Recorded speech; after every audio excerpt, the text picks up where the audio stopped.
오늘은 지난주의 본문 그대로 오늘 한 번 더 하나님의 성전에 대한 이야기를 조금 더 이어가려고 합니다. 자, 지난 시간에는 너희가 하나님의 성전이다라는 말씀을 통해서 성전은 건물이 아니라 그랬지요. 건물로서의 성전이 참 성전이 아니라 성령의 임재가 있는 개개인과 그 임재가 있는 개개인들이 모여 있는 그 그룹, 그 모임, 그것이 바로 성전이다, 이렇게 말씀을 나눴습니다. 성전이라는 말은 한자 그대로, 문자 그대로 풀자면은 어떤 의미라 그랬지요? 성전, 거룩한 전각, 큰 집, 이런 뜻을 갖습니다. 집이라는 의미를 가져요. 그런데 작은 집을 우리는 성전이라고 얘기하지 않고 큰 집을 보통 전각 이렇게 얘기를 합니다. 그러니까 성전이라는 말은 말 그대로 문자적으로 풀자면 거룩한 전각, 거룩한 큰 집, 이런 의미를 가져요. 그래서 성전이라고 뭔가를 부를 때는 건물로서의 개념이 있습니다. 그런데 성소는 좀 다른 의미라 그랬죠. 성소는 문자 그대로 풀자면 무슨 뜻이고? 거룩한, 곳, 거룩한 처소, 거룩한 장소. 그래서 성소라고 부를 때는 장소적인 의미, 공간적인 의미를 갖고, 성전이라고 부를 때는 움직이지 않는 건물로서의 개념을 갖는다 그랬어요. 회막, 최초의 성전이었던 회막을 놓고 그 누구도 성전이라고 부르지는 않습니다. 성경도 그렇게 안 불러요. 다만 성소 이렇게 부르지요. 왜냐하면 그것은 움직이는 하나님의 처소였어요. 그래서 하나님이 어디로 움직이시든지 간에 그 움직여서 거기 계시면 거기 그 장소가 성소가 되는 거죠. 어제는 여기가 성소였으나 또 하나님이 이렇게 움직이셔서 여기까지 가시면 여기가 성소가 되는 거예요. 그래서 회막으로 있을 때는 전이라는 개념이 없고 소의 개념만 있습니다. 그러니까 건물로서의 개념은 없고 장소적인 개념만 갖고 있었어요. 본래 성전은 사실 건물로서는 큰 의미가 없었습니다. 그냥 큰 집이에요. 넓은 뜰이 몇 개씩 있고, 회랑이 있고, 저와 여러분들은 전원주택 한 평도 없지만 넓은 뜰이 있고, 뜰도 한두 개가 아니에요. 바깥에서부터 회랑을 지나서 이방인의 뜰이 있고, 그리고 유대인 여인들의 뜰이 있고요, 그리고 유대인 남자들의 뜰이 있고요, 그 다음에 제사장의 뜰, 들어갈 수 있는 구역이, 경계가 분명히 그어져 있습니다. 그래서 건물이 크다, 몇 평짜리냐, 아니면 그걸 뭘로 지었느냐, 금으로 지었냐, 은으로 지었냐, 회랑이 얼마나 크냐, 또는 뜰이 얼마나 크냐, 뜰에 잡초를 심었냐, 잔디를 심었냐, 그런 것들이 있다고 해서 그것을 성전이라고 부르지 않는다 그랬죠. 그냥 큰 집이고 궁궐이라고 그러지 성전이라고는 부르지는 않아요. 그런데 왜 우리는 그 솔로몬 성전을 성전이라고 불렀는가? 왜 성전이라고 불렀다고 했죠? 그렇죠. 건물 때문에 그런 것이 아니라 거기에 뭐가 있으니까. 성소는 뭐예요? 거룩한 장소, 거룩한 집, 그 성전이라고 불거지는 건물 안에 뭐가 있기 때문에 성소. 만약에 성소가 없으면 그 건물은 성전이다, 아니다? 아니다. 그냥 큰 집. 그러면 성소는 왜 성소라고 불렀죠? 그렇죠. 그 속에 지성소. 다시 말씀드리면 지성소가 없으면 성소다, 아니다? 아니다.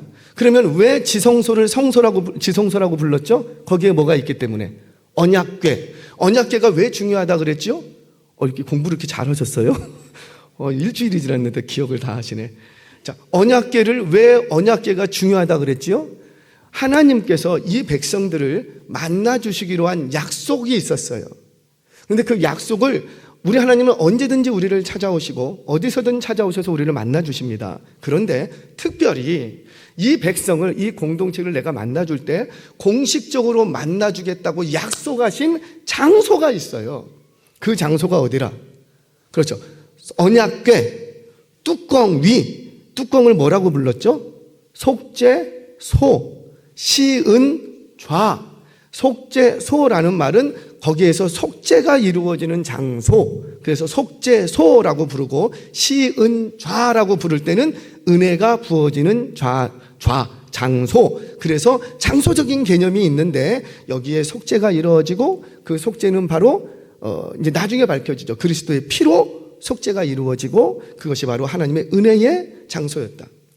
기억하세요. 언약궤가 있어요. 언약궤는 네모 반듯한 상자라고 그랬습니다. 그래서 이동할 때는 그 상자의 양귀통에 있는 고리에다가 나무를 끼워서 들쳐매고, 가마를 메고 사는 식처럼 이렇게 들쳐매고 가요. 그런데 언약궤, 우리 하나님이 만나 주시는 장소는 어디라? 언약궤 뚜껑 위. 그 뚜껑 위를 뭐라고 부르고? 속죄소, 시은좌, 이렇게. 여러분들 계속 제가 반복할 거예요. 기억하지 않으셔도 기억하게끔 할 거예요. 그런데 우리 하나님이 어디서 우리를 만나 주시냐면 그 언약궤 뚜껑 위, 속죄소. 이 속죄소는 두 케루빔, 그룹이라고 해서 그룹, 모임을 말하는 게 아니고, 케루빔이라는 천사를 지칭하는 단어예요. 그 두 케루빔, 두 그룹 사이에 좌정하시겠다 그랬어요. 이게 무슨 말이냐면, 언약궤가 이렇게 뚜껑이 있으면 이쪽 끝에 천사가 있고 이쪽 끝에 천사가 있어요. 그래서 천사가 날개를 쫙 펴서 이렇게 펴니다. 그러면 내가 이렇게 피고 저쪽에 있는 천사도 이렇게 피면 그 천사의 날개의 끝이 딱 닿는 곳이 있어요. 딱 닿으면 위에서 보면은 이 언약궤 뚜껑 위를 뭐가 덮고 있는 거예요? 천사의 날개가 이렇게 덮고 있죠. 이 날개 사이에 하나님이 오시겠다.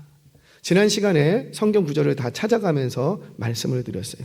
그래서 왜 그곳을 지성소라고 부르냐면, 그곳에 언약궤가 있고 그 언약궤 뚜껑 위에서 우리 하나님이 공식적으로 만나 주시겠다고 하시는 약속이 있는 곳이기 때문에, 하나님은 거기에 임하실 때 어떻게 임하시는데? 그렇죠. 영으로. 하나님은 영이시니 어떤 형상을 가지고 임하시는 게 아니고 영으로, 또 임하실 때 임하셨구나 안 임하셨구나 그걸 어떻게 하냐면 말씀으로. 그래서 두 그룹 사이에서, 민수기 7장 89절은 두 그룹 사이에서 이 모세에게 하시는 말씀을 들었더라 말씀드렸습니다. 그래서 그곳이 지성소가 되는 거예요. 자, 이거를 이제 정리하자면, 자, 성전은 왜 성전이라고 부르는가? 뭐가 있기 때문에? 성소가 있기 때문에. 성소는 왜 성소라고 부르는가? 지성소가 있기 때문에. 지성소는 왜 지성소라고 부르는가? 그렇죠? 언약궤가 있기 때문에. 그럼 언약궤가 없으면 뭐도 없고, 지성소도 없고, 지성소가 없으면 뭐도 없고, 성소도 없고, 성소도 없으면 뭐도 없고, 그렇죠? 성전도 없는 거예요. 이게 구약이 가르쳐주는 어떤 통체적인 성전에 대한 개념입니다. 그런데 예수님께서 십자가에 피 흘려 죽으심으로 지성소를 구분지어 주었던, 경계를 해줬던 그 휘장이 찢겨져 나가겠습니다. 이 말은 무슨 말이에요? 이제부터 지성소를 구분하는 지성소의 구역이 있다 없다? 구별된 지성소의 구역이 없다라는 말이에요. 그런데 이거는 엄밀한 의미에서 보자면 없다라고 말하는 것보다는 확장됐다, 신약의 개념은 이렇게 보는 게 좋습니다. 확장과 완성이라는 개념에서 지성소는 그림자에 불과했는데, 그곳에, 그래서 그 지성소를 구분짓는 휘장이 없어지면서 지성소도 없어졌다, 이렇게 말하는 것은 조금 너무 과하고 너무 지나치고 너무 극단적이죠. 그렇게 말하면 안 되고, 이 구약의 그림자가 이제 신약에서 완성이 된 거예요. 곧 완성이라는 개념에서 지성소가 사라졌다면, 폐하여졌다면 그건 예수님이 원하시는 게 아니라는 거예요. 나는 율법을 폐하러 온 것이 아니요 완성하러 왔다. 따라서 지성소가 없어졌습니다 이렇게 말하는 거는 건강한 개신교 신약 성도의 발언이 되면 안 되고, 건강한 발언은 뭐냐면 지성소가 확장되고 완성되었습니다 이렇게 되는 거예요. 그러면 보세요. 지성소를 구분짓던 휘장이 찢겨져서 없어졌어요. 그러면 지성소가 사라진 거예요? 확장된 거예요? 확장됐다 그랬어요. 어디까지? 성소로. 성소에서 성전으로, 성전에서 예루살렘 성읍으로, 예루살렘에서 유다 땅으로, 유다 땅에서 사마리아로, 사마리아에서 한번 해보자는 거예요. 이렇게 빤히 쳐다보고 사마리아에서 그렇죠. 땅 끝까지 누가 하나님의 영이 임하는 그곳이 뭐가 되고 지성소 말씀이 선포되는 곳에 그래서 항상 하나님의 영이 임해져야죠. 그래서 그곳이 거룩한 장소, 거룩한 곳, 구별된 곳이 되는 겁니다. 이거는 제가 한 얘기가 아니고 솔로몬조차도 성전을 지었던 최초의 성전은 솔로몬 성전이죠. 그 전에는 성전이라고 부르지 않았다 그랬어요. 그냥 성소, 움직이고 다녔기 때문에 성소. 성전은 솔로몬 때에 와서 솔로몬이 지은 건물을 우리는 성전 이렇게 불렀습니다. 그런데 이 솔로몬조차도 이 성전을 지어놓고 했던 기도의 내용들이 있어요.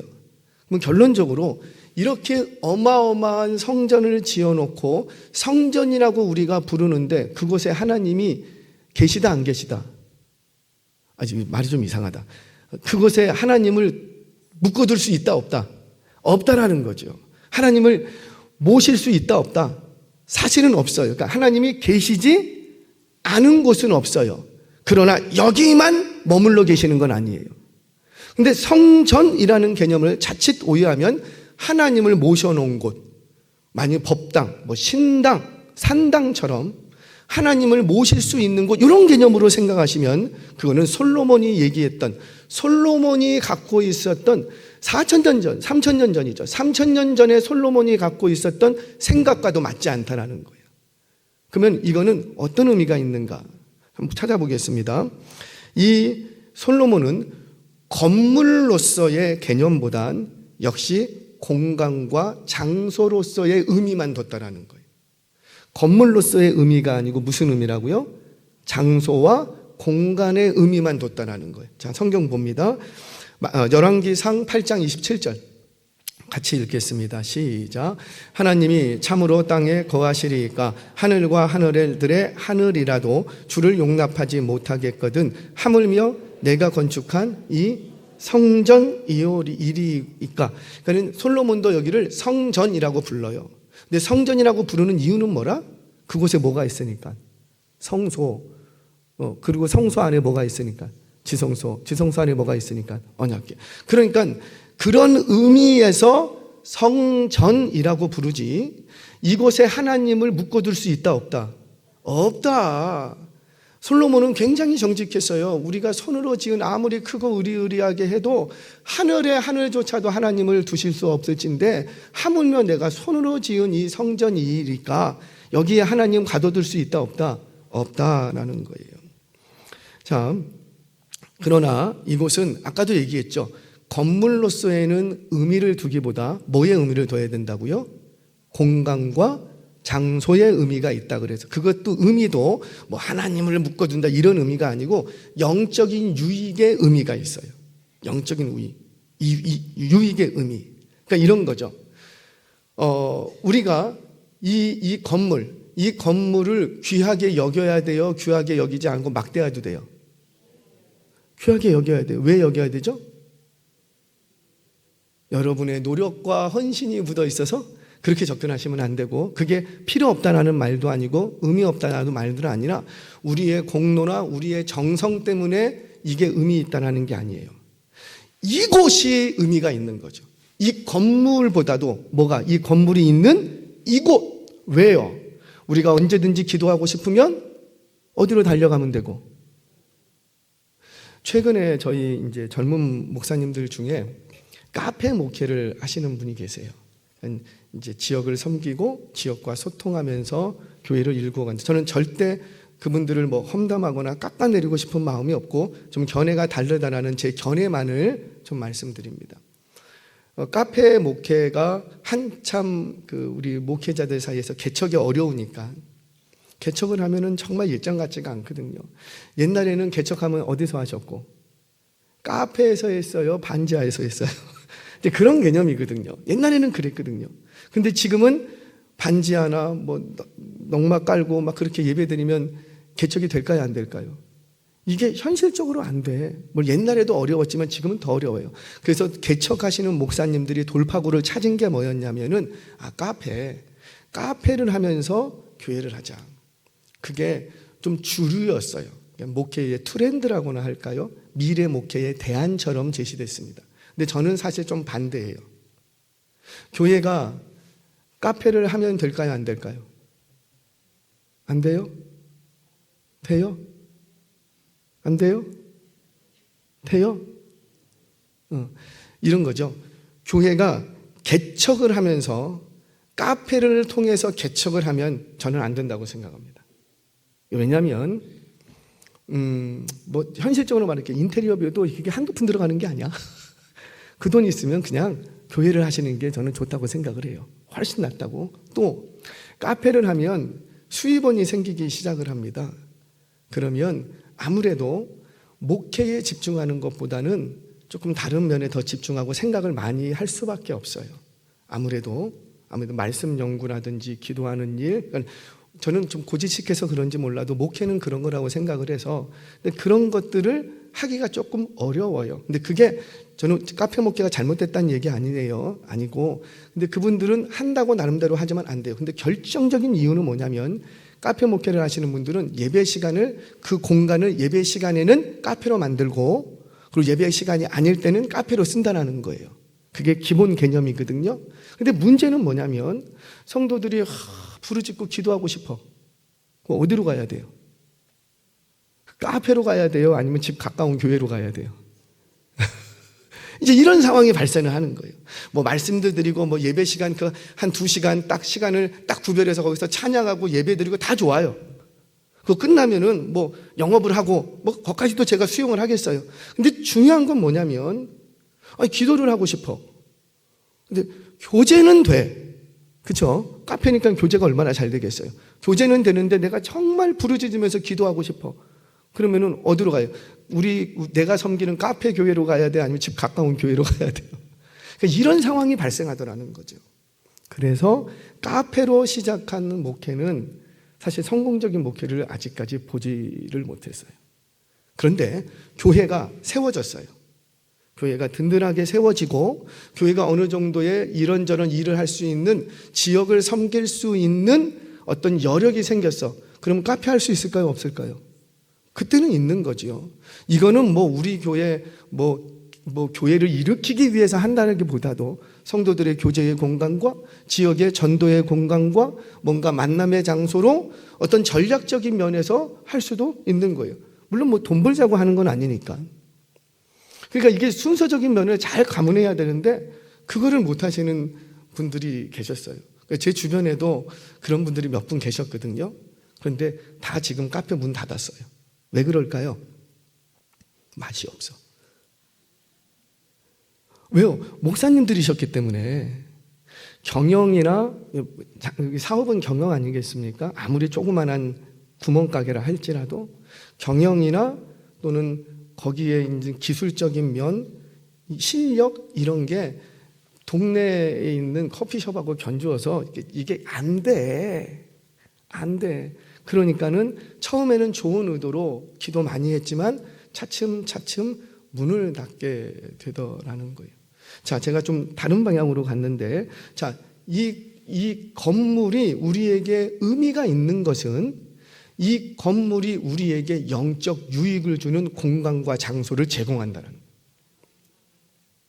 여러분, 만약에 뭐 특수한 상황이에요. 제가 이제 아시는 목사님은 중국에서 목회를 하셨던 목사님인데, 중국에서 한 1000명씩 모여요.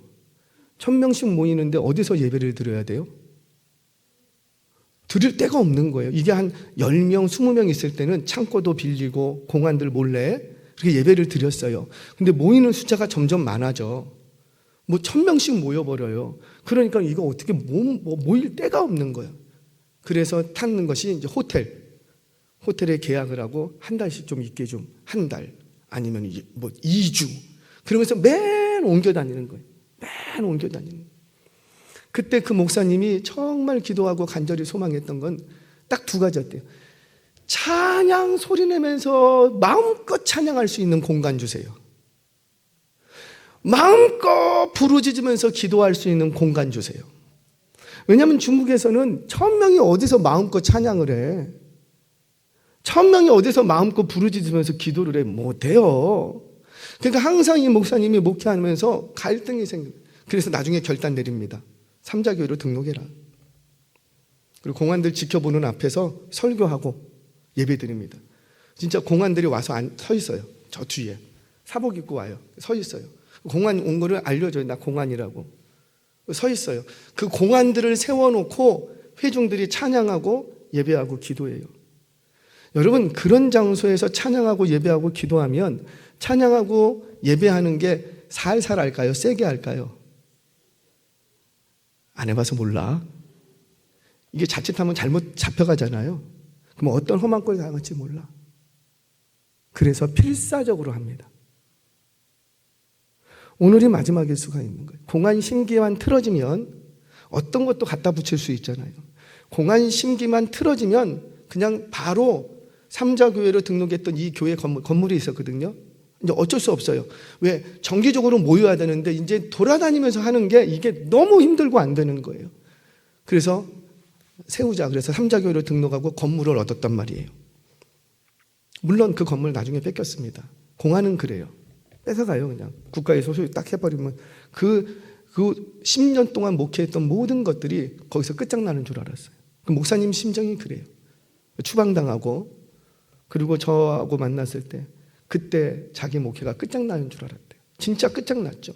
10년 동안 중국에서 그렇게 목회해갖고 1000명의 교회를 이루면서 달려왔는데 한순간에 베이징 올림픽 때 잠깐 한국에 들어왔다가 들어가려고 하는데 출국 금지야. 입국 금지야.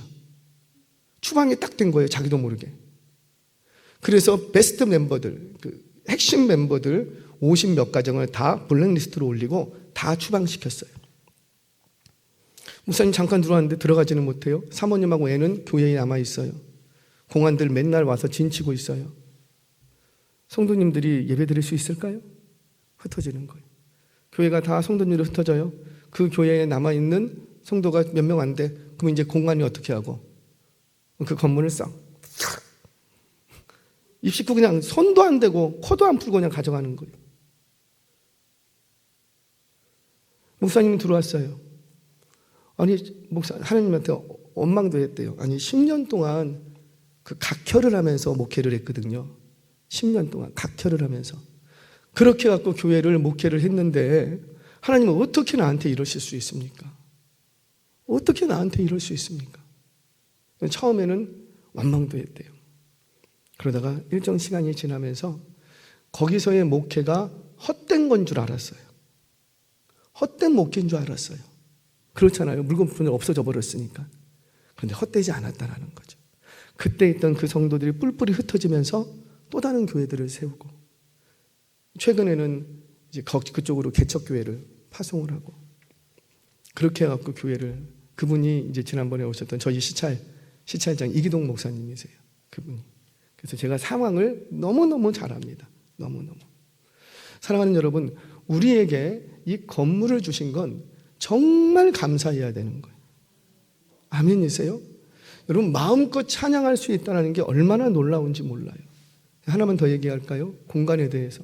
제가 이제 재성제일교회 우리 부교육자로 있을 때 우리 전사님들 계시니까 아직 교육관을 건축을 하려고 건축을 딱 시작을 했어요. 원래는 건축하려고 했던 게 아니에요.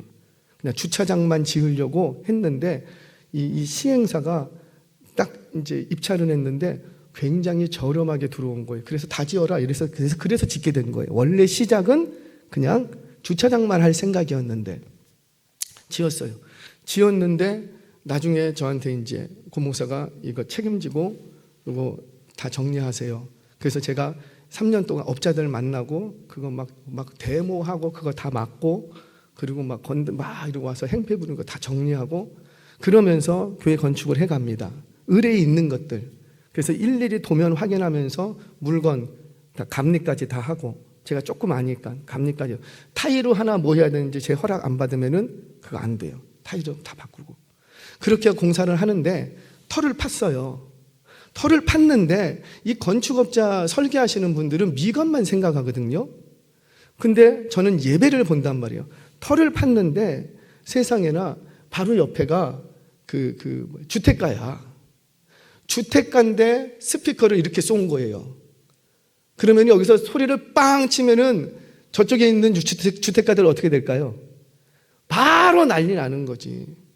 이렇게 하시면 안 된다고. 그래서 땅을 다시 팠어요. 땅을 다시 팠나 보다. 여러분, 팠던 땅을 뒤집고 땅을 다시 팠다니까요. 이거는 건축비부터 시작해서 엄청난 결단이 아니면 안 돼요.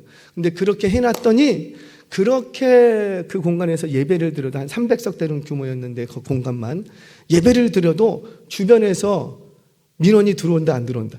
안 들어온다. 만약에 그렇게 안 했으면 맨날 그거 민원 때문에 돈이 또 들고 또 들고 또 들고 또 들었을 거예요. 한 번만 결단을 잘 내리면 됩니다. 근데 그때 담임 목사님이 결단을 잘 내리셨던 거죠. 절대로 이렇게 하면 안 됩니다. 이거 땅 다시 파야 됩니다. 방향 바꿔야 됩니다. 공간이 주는 영적 유익이 있다고요. 아멘이세요? 그래서 우리에게 허락해 주신 이 공간과 이 장소는 너무나도 사랑할 만한 가치가 있다 없다? 있다. 그러나 이 건물이 우리의 사랑의 대상은 되는 건 아니라는 거죠. 이 건물이 신앙을 대체할 수 있다 없다? 없다. 그래서 어느 큰 교회 목사님은 교육자들한테 그렇게 얘기한다고 하잖아요. 한 2만 명씩 출석하니까 이 교회 사이즈가 여러분들의 영성의 사이즈가 아닙니다. 제발 교회 건물 크고 사람 많다고 내 영성도 대단한 사람인 걸로 착각하지 말라라는 거죠. 그만큼 그거는 뭐냐면 이 건물이 신앙이 아니라는 거예요. 그러나 이 공간, 이 장소는 우리에게 의미가 있다 없다? 있다. 귀하게 여기실 수 있기를 바랍니다. 자, 지금 솔로몬이 하는 얘기가 뭐냐면 이 건물은 그렇게 큰 의미가 없으나 이 건물이 존재하게 만든 공간이 의미가 있다는 거. 이게 무슨 말인가? 우리 한번 보겠습니다. 열왕기상 8장 29절 30절 말씀 같이 읽겠습니다. 시작. 주께서 전에 말씀하시기를 내 이름이 거기 있으리라 하신 곳 이 성전을 향하여 주의 눈이 주야로 보시오며 주의 종이 이곳을 향하여 비는 기도를 들으시옵소서. 주의 종과 주의 백성 이스라엘이 이곳을 향하여 기도할 때에 주는 그 간구함을 들으시되 주께서 계신 곳 하늘에서 들으시고 들으시사 사하여 주옵소서. 아멘. 즉 이 성전이라고 지어지는 이 건물에는 하나님을 둘 수 있다 없다? 그건 없다. 그런데 이 공간이 의미가 있대요. 이 장소가 의미가 있대요. 왜 의미가 있는 거예요? 이곳이 어떤 곳이다? 기도하는 곳이다라는 거죠. 기도하는 장소로서의 의미가 있다는 거예요. 하나님은 어디서? 하늘에서 이곳을 주목하여 보셨다가 왜? 이곳은 하나님의 이름을 내건 곳이라고. 하나님의 이름이 간판으로 새겨져 있는 곳이라고요. 내 이름을 기념하여 둔 그곳에 내가 가서 복을 주리라 약속하신 하나님의 약속이 있는 장소라고요. 그래서 그 장소에 하나님 이름을 걸고 있으니 하나님 당신을 여기에 모실 수는 없으나 하나님은 어디에서? 하늘에서 어디를 주목하여 보시고 여기를 지금 이곳을 이 성전을 주목하여 보셨다가 이곳에서 기도하시거든 하나님은 어디서 들으시고? 하늘에서 들으시고 심지어 이곳에서 기도하지 못하고 우리가 적국에게 패하여 저 이방 땅으로 팔려갔을 때에 그 이방 땅에서조차도 이곳을 향하여 기도하면 하나님은 어디서? 하늘에서 들으시고. 누가 그랬어요? 다니엘, 모르드게 이런 인물들은요 다 그 이방 땅에 끌려갔음에도 불구하고 하나님의 이름이 내걸렸던 그 성전이 무너져 버렸다고요. 건물은 없어지지만 뭐는 남아있고 그 장소, 그 공간 거긴 남아있었기에 그 장소, 공간 그곳을 바라보면서 기도하기 시작합니다. 왜? 이들이 돌아갈 때 어디로 돌아가니까? 그 장소, 그 공간으로 돌아갈 것이었기 때문입니다. 심지어 우리가 아니라 심지어 이방 민족이라 할지라도 이곳을 향하여 기도하거나 이곳에서 기도하시면 하면 하나님은 어디서? 하늘에서 들으시고 응답해 달라는 거예요. 이게 혜택을 본 게 우리 아니에요. 우린 너도나 다 이방인이었지만 하나님의 이 어무하신 약속 때문에 우리가 이곳을 향하여 기도하면, 그렇다고 또 예루살렘 아니고 좀 이따 얘기할게요. 자, 성경 봅니다. 그냥 열왕기상 8장 41절 43절 같이 읽겠습니다. 시작.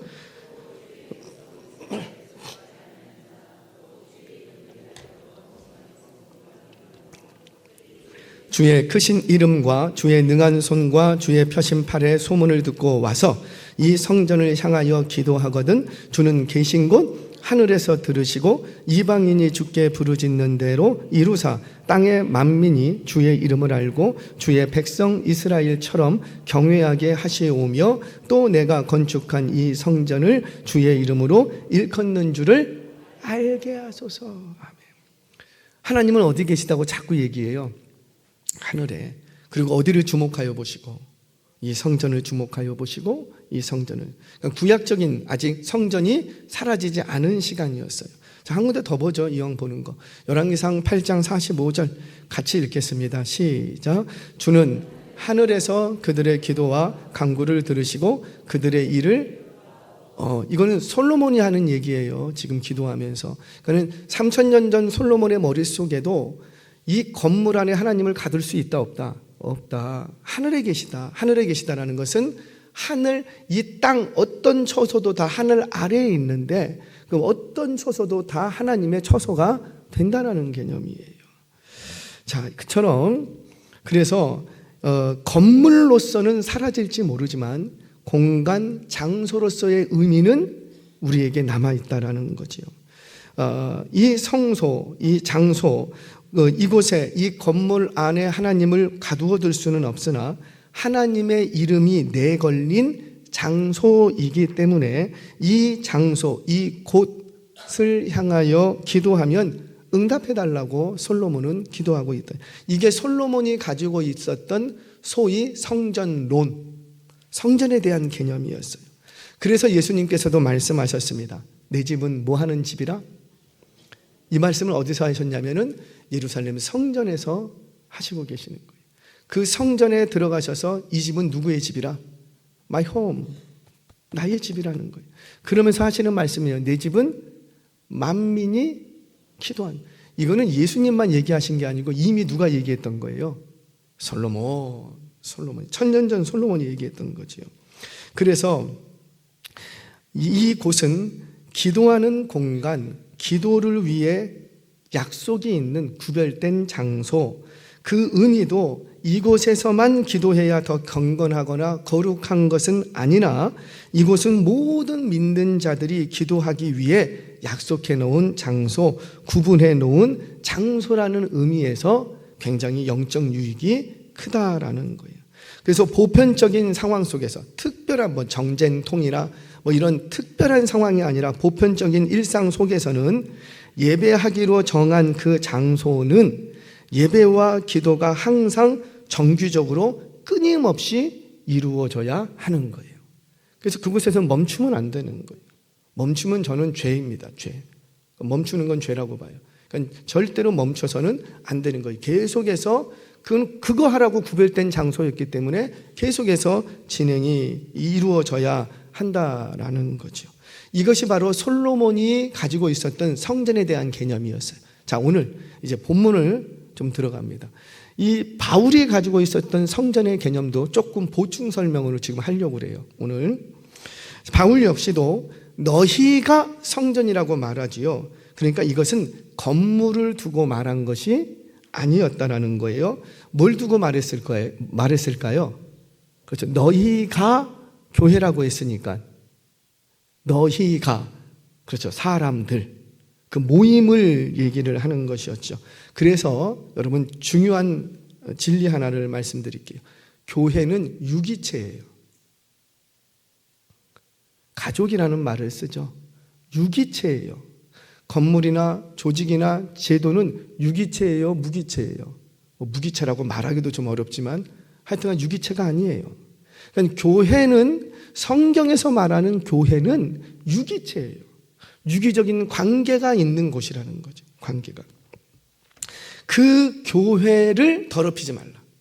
그 교회를 더럽히지 마. 왜냐하면 이제는 너희가 하나님의 성전이기 때문이다 이렇게 얘기합니다. 그럼 여기서 교회란 무엇인가 또 반복하는데 고린도전서 1장 2절 말씀 한 절만 읽겠습니다. 시작. 고린도에 있는 하나님의 교회 곧 그리스도 예수 안에서 거룩하여지고 성도라 부르심을 받은 자들과 또 각처에서 우리의 주 곧 그들과 우리의 주 대신 예수 그리스도의 이름을 부르는 모든 자들에게 아멘.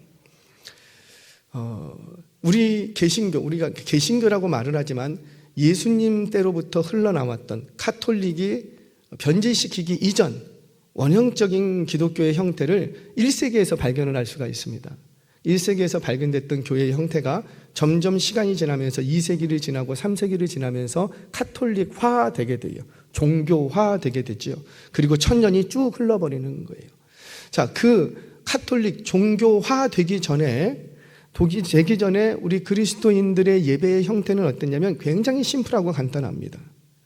일단 공간과 장소가 있다 없다? 있다. 약속한 시간이 있을까요 없을까요? 있다. 이게 교회예요. 공교회예요. 건물은 없을 수도 있어요.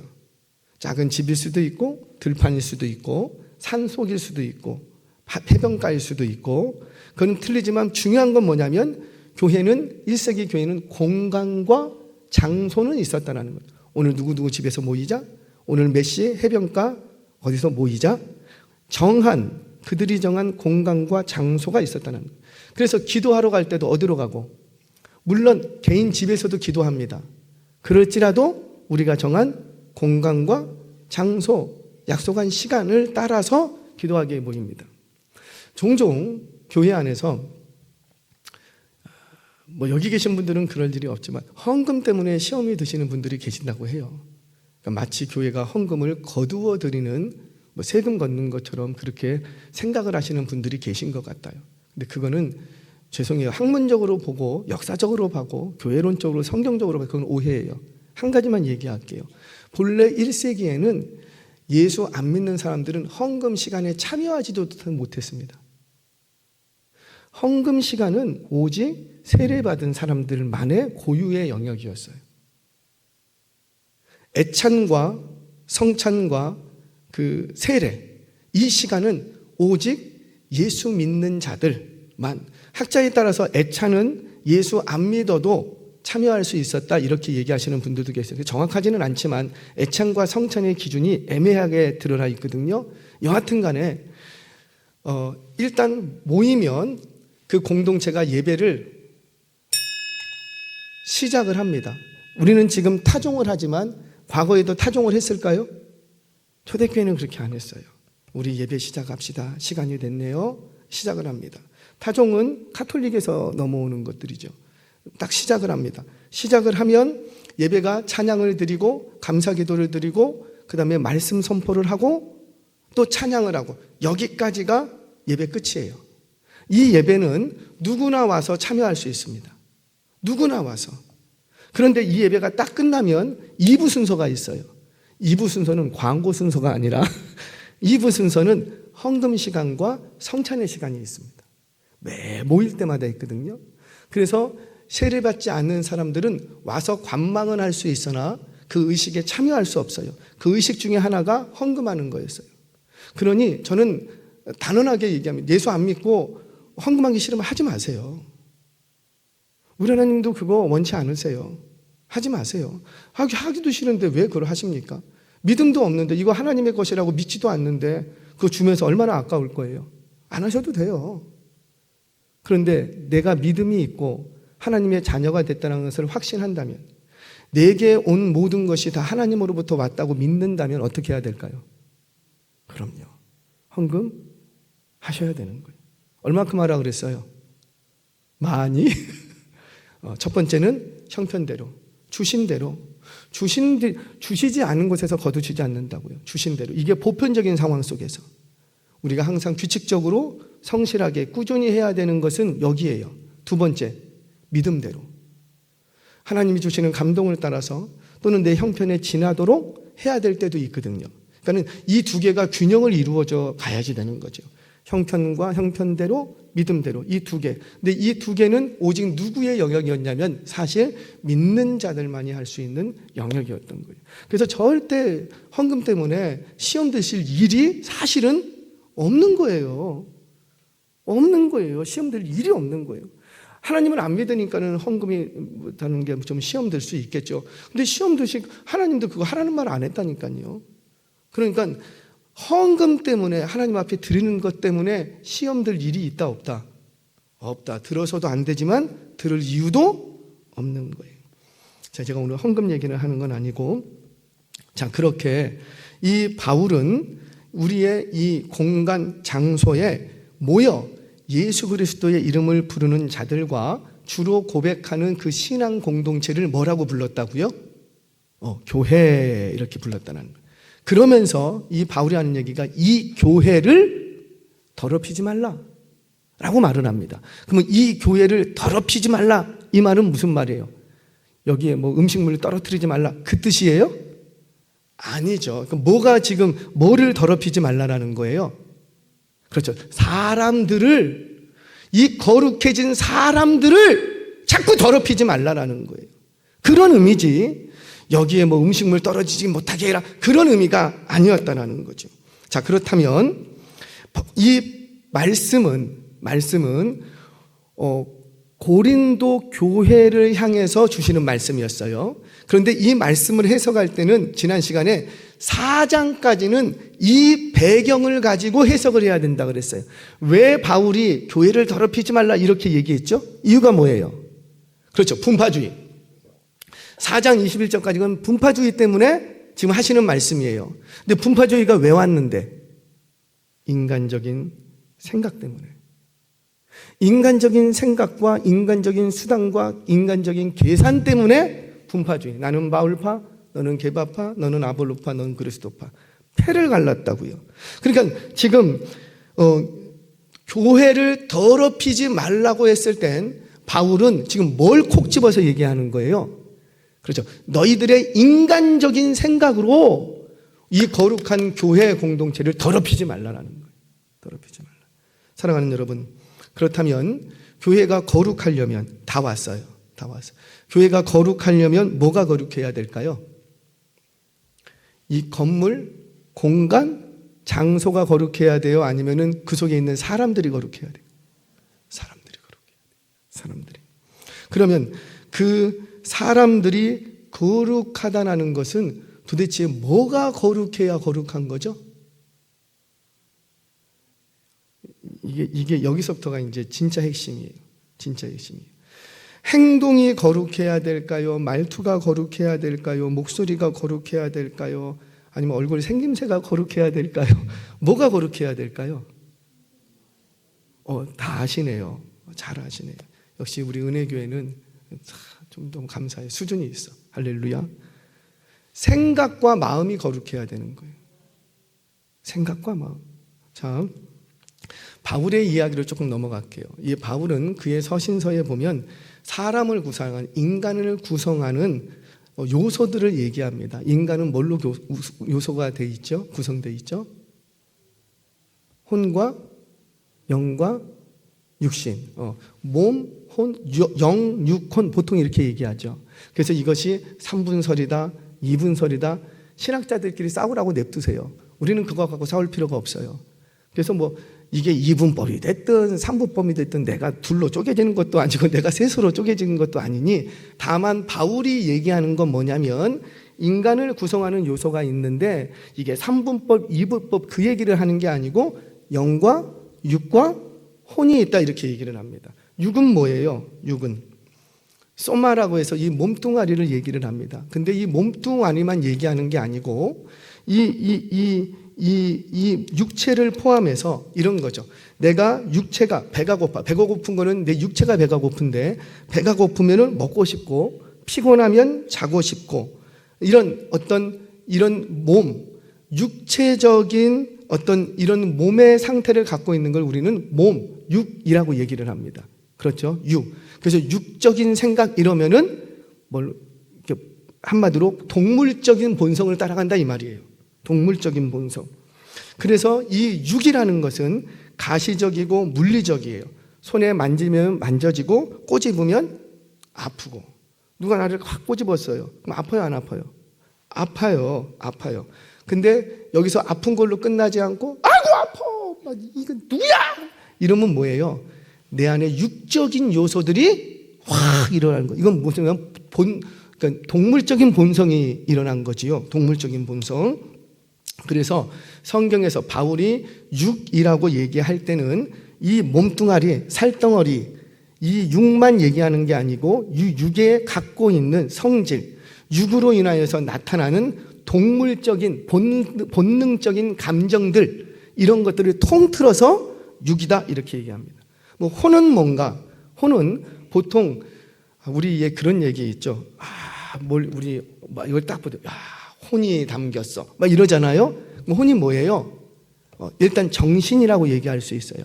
넓은 번주에서는 이성까지도 포함합니다. 혼은 보여요, 안 보여요? 혼이라니까 무슨 홀령 그런 거 생각하는데 아니에요. 여러분 그렇게 생각하시면 안 돼요. 혼이라는 것은 정신 세계를 얘기하는 거예요. 정신. 그러면 혼은 일종의 정신인데 이 혼은 마음이라고도 얘기할 수 있어요. 생각이라고도 얘기할 수 있고. 그러면 이 혼은 영에 속한 거예요, 육에 속한 거예요? 이제 이렇게 구체적으로 들으니까 어렵죠. 영에 속하면은 영육, 혼 이렇게 얘기하고, 육에 속하면은 영, 육, 혼 이렇게 얘기를 하는 거고, 그렇게 했다는 거예요. 이 영이라는 것은 어디에든지 속한다는 개념보다는 지배당하는 개념이 있습니다. 이게 무슨 말인지 설명할게요. 그러니까 보편적으로 우리 사람은 이 정신이라는 게 육의 지배를 받을까요? 정신이 육을 지배할까요? 그렇죠. 정신 바짝 차리세요. 정신이 없으면 뭐에만 따라가고, 그죠? 육적인 본능에만 따라서 가요. 근데 정신을 차리면 그 정신이 내 육체적인 감정이나 이런 것들을 제어하고 절제합니다. 내가 막 배가 고파. 정신이 없어요. 그러면 어디부터 가고?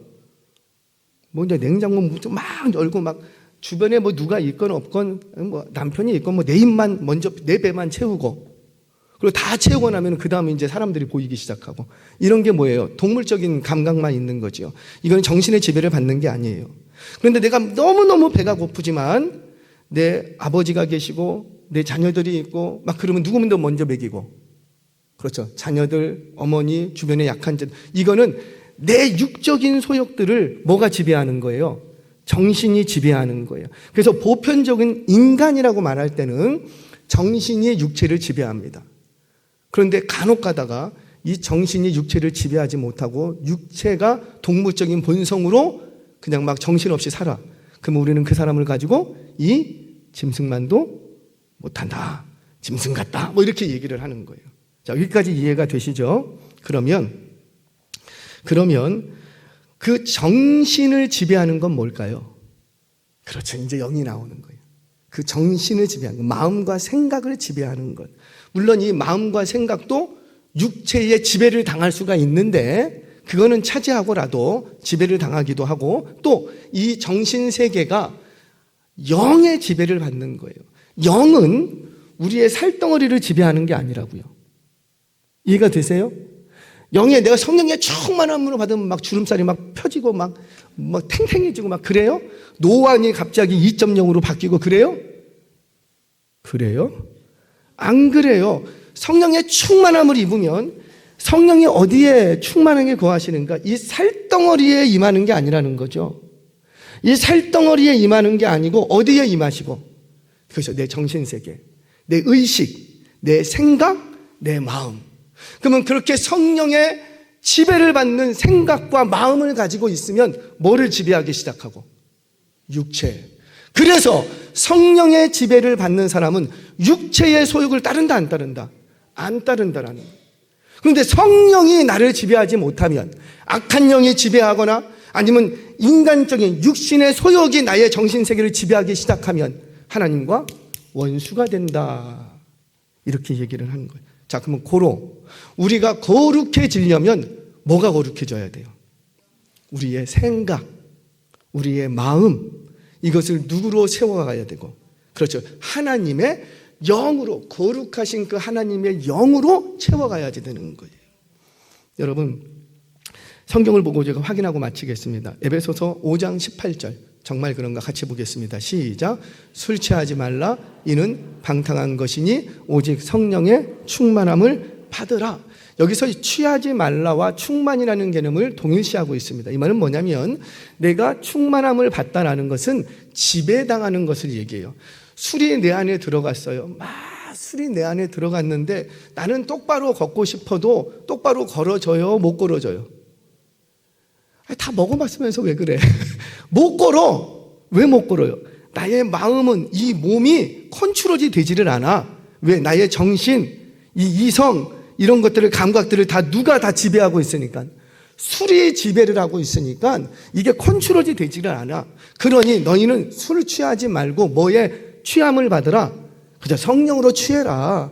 왜? 성령으로 취해서 곧 너의 정신세계가, 너의 마음과 생각이 뭐에 지배를 받고, 그렇죠, 하나님의 성령으로 지배를 받고, 하나님의 성령으로 지배를 받으면 너의 육신은 따라가게 되어 있다는 거죠. 이게 정상적인 그리스도인의 삶이라는 거예요. 자, 로마서 8장 5절 7절 같이 읽겠습니다. 시작. 육신을 따르는 자는 육신의 일을, 영을 따르는 자는 영의 일을 생각하나니 육신의 생각은 사망이요 영의 생각은 생명과 평안이니라. 육신의 생각은 하나님과 원수가 되나니 이는 하나님의 법에 굴복하지 아니할 뿐 아니라 할 수도 없음이라. 아멘. 그러니까 우리가 뭐가 거룩해야지 될까요? 뭐가 거룩해야지 될까요? 그렇죠, 생각이 거룩해야 된다는. 아무리 우리가 겉으로 찬양 부를 때 막 박수치고 막 눈물 흘리고 예 사랑합니다 축복합니다, 겉으로는 그렇게 해. 근데 온통 머릿속에 생각은 오늘 빨리 예배드리고 가갖고 어디 누구 만나야 되는데, 이번 달에 내가 카드값을 맡겨야 되는데 지금 어떻게, 오늘 또 병원에 예약이 돼 있는데 오늘 또 거기도 못 가게, 온통 생각하는 게 그런 생각만 갖고 있어요. 그럼 그 거룩한 거예요? 우리끼리는 하나님은 살아계십니다, 하나님은 역사하십니다, 하나님은 당신을 사랑하십니다, 주구장창 말을 하는데 그 말 왜 하는 거예요? 뭘 바꾸려고? 그렇죠, 생각. 우리는 하루에도 수많은 생각들이 내 머리를 스치고 지나갑니다. 예배 시간에도 수많은 생각들이 머리를 스치고 지나가요. 믿음이라는 건 뭐냐면, 성령의 사람은, 거룩한 사람은 어떤 사람이냐면 그 스쳐 지나가는 생각 속에서 하나님의 생각을 딱 붙들 줄 아는 거예요. 이건 하나님이 주시는 생각이구나. 그래서 우리의 머릿속에, 우리의 생각 속에 자꾸 우리의 생각을 뭘로 바꿔야 하냐면 거룩한 생각으로 바꿔가야 된다는 거예요. 하나님을 생각하고 예수 그리스도를 생각하고 십자가의 공로를 생각하고, 내가 어떻게 이 공동체를 위해서 내가 해줄 수 있는 건 없을까? 내가 어떻게 해야 하나님 나라를 위해서 좀 더 영광을 돌릴 수 있을까? 나 정말 가진 것도 없고 배운 것도 없고 정말 가난한 인생인데 내가 어떻게 이 공동체에 유익이 될 수 있을까? 어떻게 해야 저 정원을 살릴 수 있을까? 그러니까 내 머릿속에 하나님의 생각, 하나님의 일, 그 생각으로 머리를 채워가는 사람들이 누구냐? 거룩한 사람이에요. 근데 우리는 항상 거룩하지 못해요. 자주 다른 생각으로 채워. 다른 생각으로. 결론만 얘기할게요. 그럼 우리의 생각을 거룩한 생각으로 바꿔가려면 어떻게 해야 될까요? 그래서 묵상이 필요한 거예요. 다윗은 거룩한 사람이었어요. 그는 어린 목동의 시절부터 그는 거룩한 사람이었어요. 거룩한 길을 갔어요. 왜 그랬는가? 그의 삶이 너무나도 고난이 많아서이기도 하지만 그 고난 중에서도 주야로 누구의 말씀만 묵상하고, 묵상이라는 건 읊조린다라 그래요. 여러분, 생각을 묶고 놓으려면 입이 열려야지 돼요. 그래서 찬양이 중요하다고 자꾸 얘기하는 거예요. 우리가 다른 생각을 많이 하더라도, 모르겠어요, 여러분들은 어떤지 모르겠는데 찬양을 하면 다른 생각을 못해. 제가 간혹 가다가 찬양이나 막 기도하면서 문자를 보내려고 시도를 해요. 근데 참 그거 어렵더라고. 여러분들은 잘하세요? 들으면서는 할 수 있거든요. 근데 내가 부르면서 문자를 한번 쳐보려. 다른 사람한테 오늘 밥 먹었니? 예수님 찬양합니다. 막 문자로 너 밥 먹었니? 문자 쳐보시라고요. 그게 쉽게 되나? 이게 무슨 말이냐면 우리의 입술이 읊조리는 것이 뭘 읊조리고? 하나님의 말씀. 내 속에 음란한 생각이 들어오면 그때 음란한 생각 이러면은 뭐에 붙들리고? 음란한 생각에. 근데 음란한 생각이 들어올 때 주여, 요셉은 이 상황에서 어떻게 했어요? 말씀을 생각하고 말씀을 묵상하면 그 순간 생각이 나에게 뭘로 붙들리고? 말씀으로, 생각으로, 찬양으로. 내 마음에 두려운 마음이 일어나. 여러분들 다 경험해 보셨죠? 내가 왜 수련회 때는 그런 걸 했는지 모르는데 무슨 담력 훈련이라고 선배들이 꼭 무덤가로 데려가서 보내고, 그 여름에 막 무덤가에 혼자 가, 또는 둘이 가. 그때 두려운 마음이 들어요. 그러면 어떻게 했어요? 찬양을 불렀어. 그 부르는 그 가사말 속에 나의 마음과 생각을 묶어두는 거예요. 묶어두니 내 안에서 두려움이 차츰 사라지고, 묶어두니 내 안에 음란한 생각이 떠나가고. 세상 걱정 없는 사람이 어딨냐고요. 우리 중에 지금도 세상 걱정 없는 사람이 누가 있겠어요. 그런데 그 걱정이 밀려올 때 뭘 하기 시작하고? 하나님의 말씀과 하나님을 찬양하는 찬양 소리로 내 영혼을 채워갈 때 우리의 생각이 거룩해질 줄 믿으시기 바랍니다. 그렇게 생각과 마음을 거룩하게 하면 우리의 삶도, 우리 공동체의 모임도 거룩한 공동체가 될 줄로 믿습니다. 저와 여러분 이런 공동체 만들어 가시기를 축복합니다.